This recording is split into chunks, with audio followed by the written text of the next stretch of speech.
Hello guys, magandang umaga sa inyo, magandang hapon, magandang gabi. Kung kailan nyo man mapapanood tong um, ating video na to, no?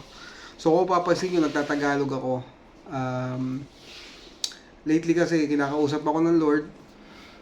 Hindi ito yung parang mystical na parang kinakausap ako ng Lord or something, but through my devotions, through reading the Word, and even through praying, God has been talking to me to speak to the Filipino people. So, wala naman ako intensyon na mag-million views sa ibang bansa or something. I believe that God wants to say something sa mga Pilipino. And yun ang dahilan kung bakit nagtatagalog ako. Hindi na ako nag-English. Okay? So anyway, nag-devotion kasi ako today, and I'm in Habakkuk, no? Ito mga minor prophets na to about puro digmaan, puro kung ano-ano yung mga nakasulat dito na parang hindi na applicable, no, sa ating panahon. That's what I thought, no. Akala ko hindi na applicable itong mga bagay na to, but God's word is both timely and timeless at the same time. Ibig sabihin, hindi na babound ng oras yung salita ng Diyos. Kung applicable siya noon, it can be still applicable today. And that's what I learned, no, habang binabasa ko to, habang minimeditate ko tong Habakkuk 1. So magsisimula ako sa Habakkuk 1, which is sinasabi ni Habakkuk, nagko-complain siya.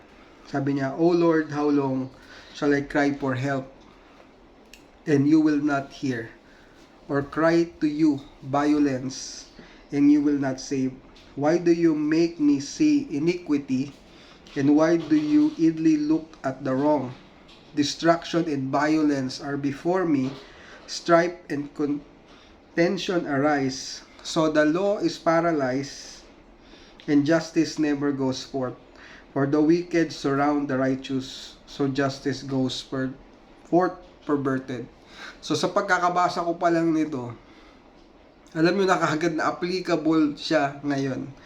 Because we are seeing violence. We are seeing the law being paralyzed, no? Dito lalo na sa bansa natin, guys. Pero I'm not saying na worse ang Pilipinas. There are still other countries, no? Imagine sa Gaza or sa Ukraine or sa Africa. I think mas mahirap doon. But even in our own country, nakikita natin to.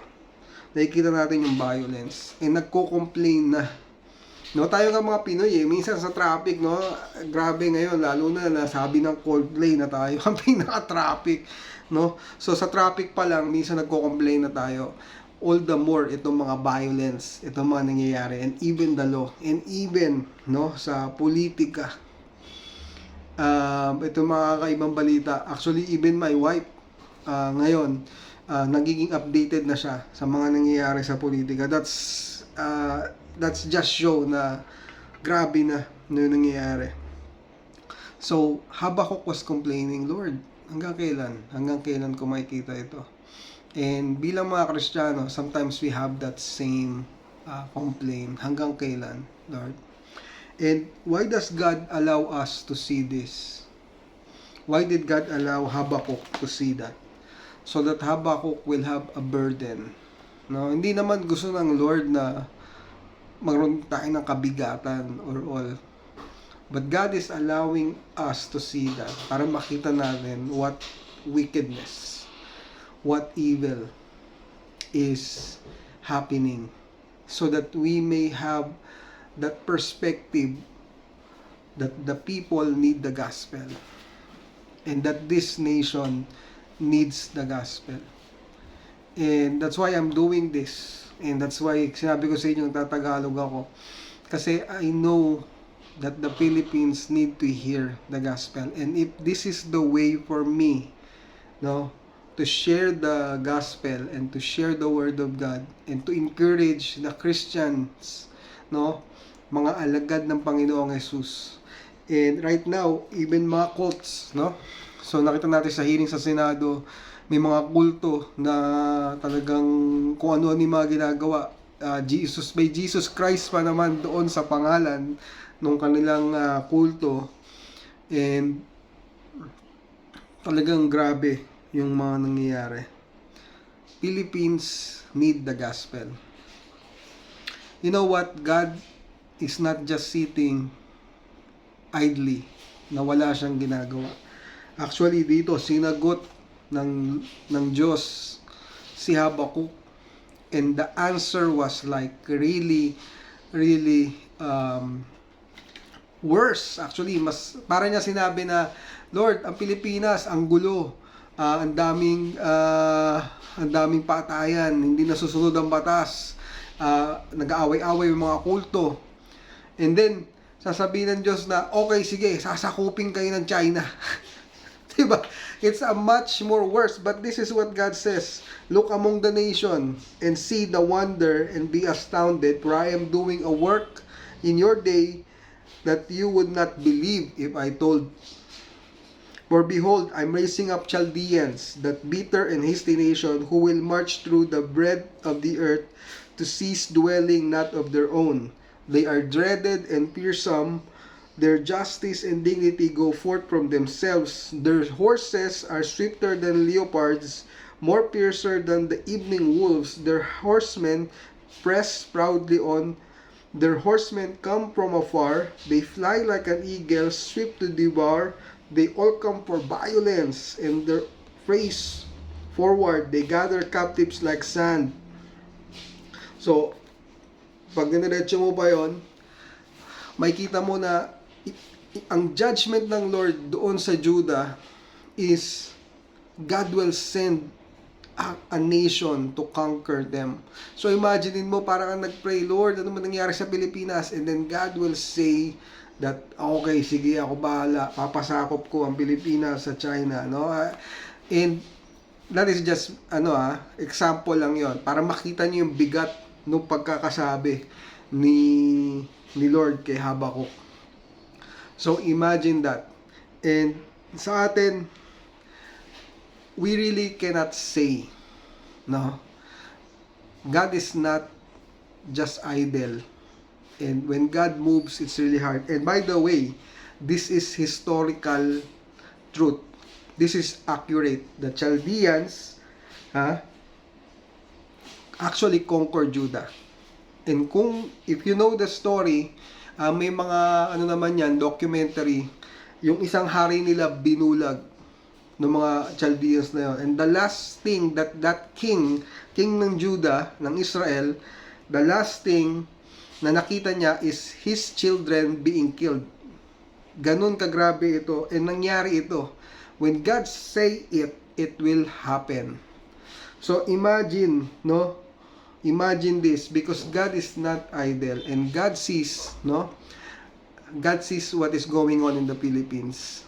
And as followers of the Lord, dapat tayo mga Christian, we must really pray. We must really share. We must say the word. We must be courageous, no? I was watching this video. Pagpunta niya sa langit, nakita niya si San Pedro, si Peter. Gumanon pa siya Peter. And then nakita niya si Abraham. Sabi niya, uy, Abraham. And then nakita niya yung mga Bible characters, sila David. And nakasalubong niya si Paul. Sabi ni Paul, uy, kapatid, welcome sa langit. Sabi naman nung tao, uy, kayo po ba si Apostle Paul? Oo, ako nga. Taga anong taong ka? Di sumagot yung tao na nakapunta sa langit. Sabi niya, galing po ako sa Amerika, taong 2020. Sabi ni Paul, edi may smartphone kayo? Opo, may smartphone po kami. Ilan nashiran mo? Napaisip yung lalaki kasi ang ginagawa na lang sa cellphone niya is manood daw ng mga pusa na nakakatawa. Hindi niya ginamit para mag-share.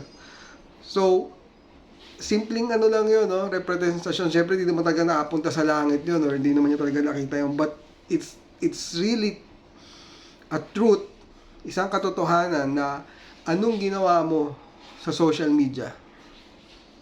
Anong ginawa mo sa cellphone mo? No? Ginamit mo lang ba yan para magpalipas ng oras? At worst, nagamit mo ba yan sa kasalanan and na-distract ka ba sa pagsunod sa Panginoon? So, that's why as Christians, dapat tayong sumunod sa Panginoon. So, merong apat, no, na gusto kong sabihin dito. First is stop to think. Isipin mo lang muna kung ano nangyayari sa bansa natin.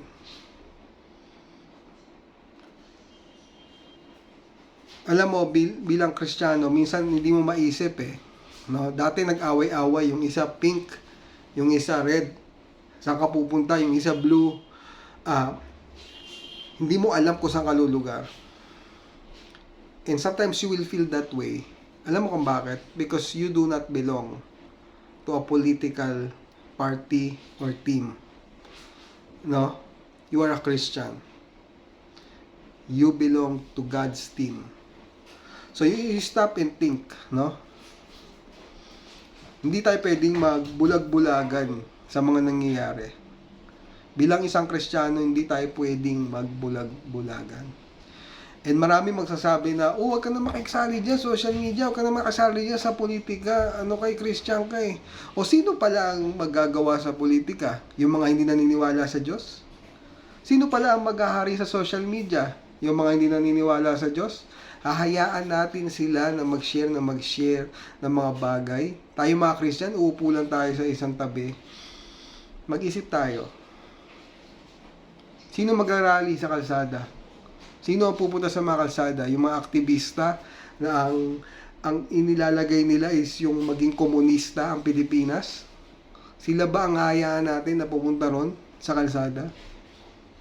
Stop and think. Think about what's going on sa bansa natin. And think about what you are doing as a Christian. And go back to the basic principle. This channel, ito ginawa ko to para sa mga pamilya. And going to the basic, it's all about the family. The father teaching the good things to their son, their mother supporting, nagmamahalan, ang ama at ang ina, pinapalaki nila yung anak nila in a family setting. That's the basic. Fathers teaching their son about the truth of God. Ano nangyayari dun sa basic na yan? Sinisira.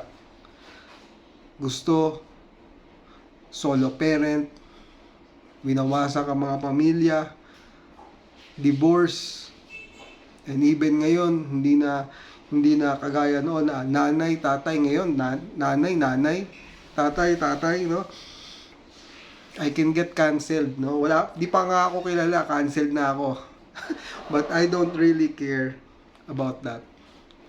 We must go back to the basic, and that is the family. If the family is destroyed, the nation will be destroyed.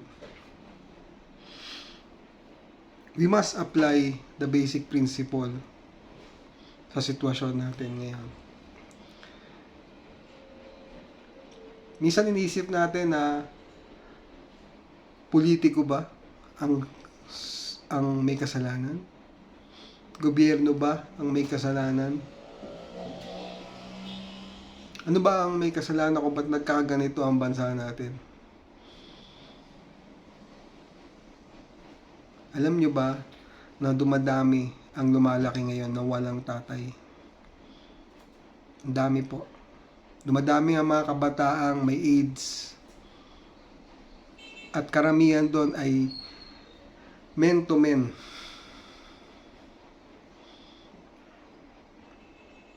Nagtuturo pa ba ang mga tatay sa mga anak? Nagagabay pa ba ang mga magulang sa kanilang mga anak? We must go back to the basic, and that is family. And we must commit this to God. Alam nyo, nakaka-surprise kasi hindi naman tayo mga Hebrew Pero yung Habakkuk pala, Habakkuk actually means embrace or he who embrace.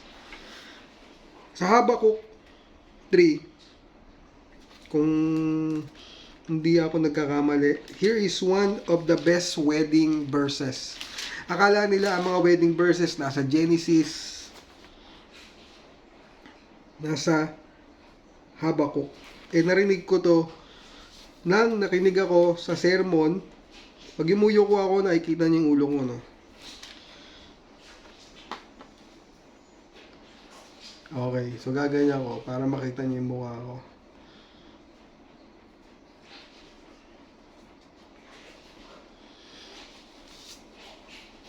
So ito, Habakuk 3, verse 17 to 19. Though the fig tree does not blossom, nor fruit be on the vines, the produce of the olive fail, and the field yields no food, the flock be cut off from the fold, and there be no herd in the stall, yet I will rejoice in the Lord. I will take joy in the God of my salvation. God, the Lord, is my strength. He makes my feet like a deer. He makes me tread on high places. After all, nang nakita ni Habakuk na nangyayari sa bansa niya, yung parating na nakita niya na mangyayari sa bansa niya. At the end of the day, sabi niya, yet I will rejoice in the Lord. I will pray for this nation and I will continue na mahalin ang Pilipinas. Hindi mahalin na maging nasyonalista, kundi mahalin dahil dito ako inilagay ng Diyos. E nandito ako.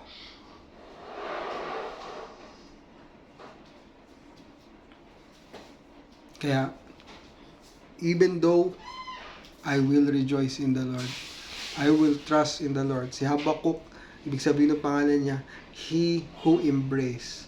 He embraced the Lord. And that's what we're gonna do. And we're not just gonna sit idly. We will do the will of the Lord. So, dito, stop and think. Tingnan mo kung anong nangyayari sa bansa mo. And you are not watching this without reason. Stop and think what's going on. Reinstate the basic principle. Go back to the basic. Apply the principle to the problem. Commit the matter to God. And wait for God.